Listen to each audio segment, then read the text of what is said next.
Hello মা, কেমন আছো? 10টা না 5টা না, একটা মাত্র সোনার টুকরো ছেলে আমার, সেও আমাকে ফেলে দূরে সরে আছে। তুই বল কেমন থাকতে পারি? তোমাকে ভালো রাখার জন্য আজই আমি রওনা দিচ্ছি।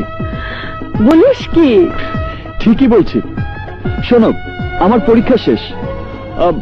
খুব খারাপ পরীক্ষা দিয়েছি, তাই এই ভার্সিটিতে আর আসা হবে না। তোর বাবা জানলে হার্ট ফেল করবে, আর মমো জানলে অভিমানে তোর সাথে কথাই বলবে না। তা উনি কোথায়? উনি মানে? আরে উনি মানে আমাদের ম্যাডাম।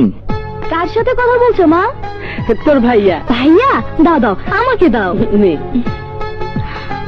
দয়া নেই মায়া নেই যে মেয়েটির উপরে, তার নাম মমতা। চুপ, দয়া মায়া নেই মানে? যদি থাকতো তাহলে প্রতিদিন একবার ফোন করতে।